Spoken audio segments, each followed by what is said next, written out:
BEd online classes में आपका स्वागत है। जैसा कि हम लोग बीएड फर्स्ट ईयर का four paper curriculum development and school पढ़ रहे थे। इस पेपर में इस पेपर की आवश्यकता, इसकी विशेषता, इसके अर्थ को हमने आपको बता दिया था। आज हम लोग पढ़ रहे हैं बीएड फर्स्ट ईयर का कैरिकुलम डेवलपमेंट एंड स्कूल जो पेपर हमारा था, इसके में जो पाठचर्या है, जो हमारा कैरिकुलम है, इसके डिफिनीशन को हम लोग पढ़ रहे हैं। पिछली कक्षा में एक डिफिनीशन को मैंने परिभाषित किया था, उसको मैंने बोर्ड पे लिख के आपको समझाया था। आज हम लोग उसी क्रम को थोड़ा आगे बढ़ाते हैं। आज हम लोग फिर दो डिफिनीशन को लिए हैं, जैसे कि मैंने आपको पिछली कक्षा में बताया था कि तमाम मनोवैज्ञानिकों ने, तमाम शिक्षाविदों ने पाठचर्या को, कैरिकुलम को अपने अपने तरीके से परिभाषित किया है। वैसे तो बहुत सारी परिभाषाएं हैं, लेकिन हम लोग अपनी आवश्यकता के अनुरूप, अपनी आवश्यकता के हिसाब से हम लोगों 3 से 4 परिभाषाओं को पढ़ना था। अगर आवश्यकता पड़ेगी तो एक दो परिभाषाएं हम लोग और पढ़ लेंगे। पिछली कक्षा में हमने आपको कनिंघम की एक परिभाषा बताया था, उसको बोर्ड पे हमने लिख दिया था, शायद आपने नोट भी किया होगा और उसको मैंने समझा दिया था। यहाँ पे आज मैं आपके सामने दो शिक्षाविदों की बात लेके आया हूँ। सबसे पहले हमारे फ्रोवेल हैं। फ्रोवेल भी एक बहुत बड़े शिक्षाविद हैं।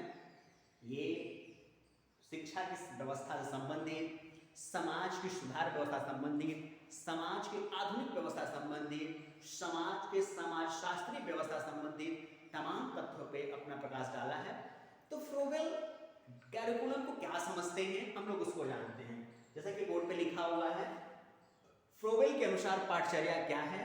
फ्रोवेल कहते हैं कि पाठचर्या को मानव जाति के, ध्यान दीजिएगा, फ्रोवेल कहते हैं कि पाठचर्या को मानव जाति के संपूर्ण ज्ञान, ध्यान दीजिएगा फ्रोवेल का क्या मानना है पाठचर्या के संदर्भ में। फ्रोवेल कहते हैं, फ्रोवेल के अनुसार पाठचर्या को, कैरिकुलम को, पाठचर्या को मानव जाति के संपूर्ण ज्ञान तथा अनुभवों का सार समझना चाहिए।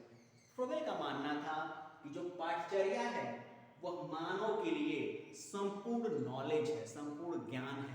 कहने का तात्पर्य है कि यदि किसी बालक को, जो कि भावी भविष्य में एक मनुष्य जीवन जीता है, किसी बालक को अगर पाठचर्या से परिचित करा दिया जाए तो उस बालक के भविष्य में, उसके जीवन में आने वाली तमाम समस्याओं, तमाम विविधताओं से वो बालक परिचित हो जाता है और इसी पाठचर्या की सहायता से आगे आने वाले भविष्य में तमाम जो उसकी समस्याएं हैं, जो चुनौतियां हैं, उनका सामना करता है। इसी बात को स्पष्ट करने का काम फ्रोवेल लेके आए। फ्रोवेल का मानना है, वो कहते हैं कि पाठचर्या को मानव जाति का, कैरिकुलम्स को ह्यूमन राइट्स का, पाठचर्या को मानव जाति के संपूर्ण ज्ञान तथा अनुभवों का सार समझना चाहिए। पाठचर्या को मानव जाति के संपूर्ण ज्ञान, मतलब कंप्लीटली नॉलेज के, अनुभवों का मतलब एक्सपीरियंस का सार समझना चाहिए। कि जिसने कैरिकुलम का एक्सपीरियंस ले लिया, उसे भविष्य के लिए सारी सूचनाओं की जानकारी प्राप्त हो गई। भविष्य में किसी भी प्रकार की समस्या उस बालक को आती है तो बड़े ही आसान तरीके से वो बालक इन तमाम समस्याओं का सामना कर लेता है। इसी चीज को अगर हम अंग्रेजी में कहें, इसको डिफाइन किया है, curriculum should be conceived as an epitome of the rounded whole of the knowledge and experience of the human race। ये मानना है फ्रोवेल का। फ्रोवेल कहते हैं कि पाठचर्या मानव जाति के संपूर्ण ज्ञान तथा अनुभवों का सार है, ज्ञान तथा अनुभवों का सार है। कहने का तात्पर्य, फ्रोवेल का मानना है कि यदि किसी व्यक्ति ने पाठचर्या को पढ़ लिया है, जान लिया है, तो वो भविष्य की तमाम समस्याओं से अवगत हो गया है। उसके जीवन में बाल्यावस्था के बाद जब वो सामाजिक जीवन जीना शुरू करता है तो उसके जीवन में जितनी प्रकार की समस्याएं आती हैं, इन तमाम प्रकार की समस्याओं से वो बालक अवगत हो जाता है। इसी में हम लोगों ने तीसरा जो डेफिनेशन लिया है वो मुनरो का लिया है। ये हमारे मनोवैज्ञानिक हैं, शिक्षाविद हैं। मुनरो कहते हैं कि पाठचर्या में वे सभी क्रियाएं सम्मिलित हैं। ध्यान दीजिएगा, मुनरो कहते हैं कि, मुनरो का मानना है कि पाठचर्या मींस कैरिकुलम्स में पाठचर्या में वे सभी क्रियाएं सम्मिलित हैं जिनका हम शिक्षा के उद्देश्य की प्राप्ति हेतु विद्यालय में प्रयोग करते हैं। कहने का तात्पर्य है, मुनरो का मानना है कि पाठचर्या में ही वो तमाम एक्टिविटीज एक्टिविटीज, को करिकुलर एक्टिविटीज, एजुकेशनल पॉइंट्स, ये सारे तथ्य सम्मिलित होते हैं, शामिल होते हैं, जिसका यूज हम कहाँ करते हैं, अपने स्कूल्स में करते हैं। मैंने आपको पिछली कक्षा में बताया था कि पाठचर्या ही वो माध्यम है जो छात्र को शिक्षक से जोड़ने का काम करती है, और इन दोनों को जोड़ने की जो व्यवस्था वो विद्यालय है।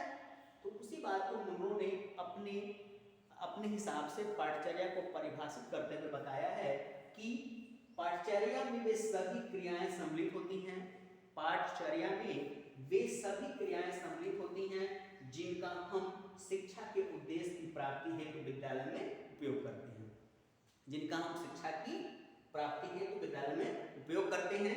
इसी क्रम में एक चौथी जो परिभाषा है, जैसा कि हम लोग बात कर रहे थे परिभाषाओं के बारे में, चौथी हमारी परिभाषा थी हॉर्न के अनुसार कि प्रोफेसर हॉर्न क्या समझते हैं।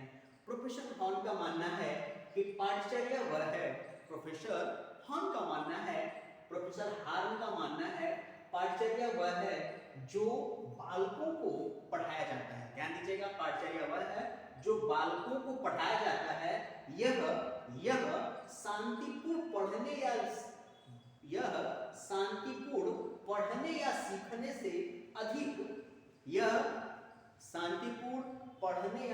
से अधिक है। इसमें उद्योग, व्यवसाय, ज्ञानोपार्जन, अभ्यास क्रियाएं सम्मिलित होती हैं। ध्यान दीजिएगा, प्रोफेसर हॉर्न क्या मानते हैं पाठचर्या के बारे में, उन्होंने पाठचर्या को किस प्रकार परिभाषित किया है। प्रोफेसर हॉर्न का मानना है कि पाठचर्या वह है जो बालकों को पढ़ाया जाता है, पाठचर्या वह है जो बालकों को पढ़ाया जाता है, यह शांतिपूर्ण पढ़ने या सीखने से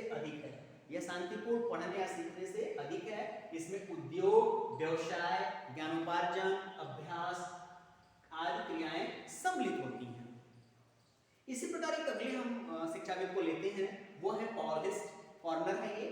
पॉल हिस्ट का मानना है, वो पाठचर्या के बारे में कहते हैं कि उन सभी क्रियाओं का प्रारूप, ध्यान दीजिएगा, प्रोफेसर पॉल हिस्ट क्या मानते हैं।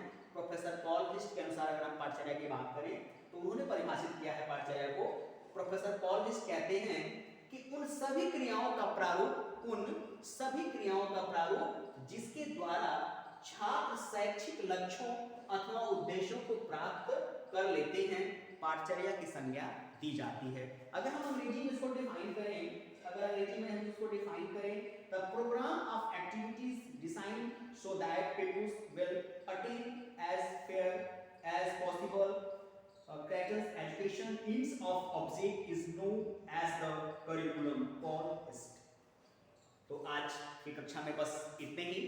अब आगे हम लोग पाठचर्या के प्रकृति के बारे में पढ़ेंगे। वैसे तो पाठचर्या के परिभाषाओं में बहुत सारे लोगों ने पाठचर्या को अलग अलग तरीके से परिभाषित किया है, लेकिन हम सामान्यतः पाठचर्या की परिभाषाओं को कम से कम याद रखते हैं।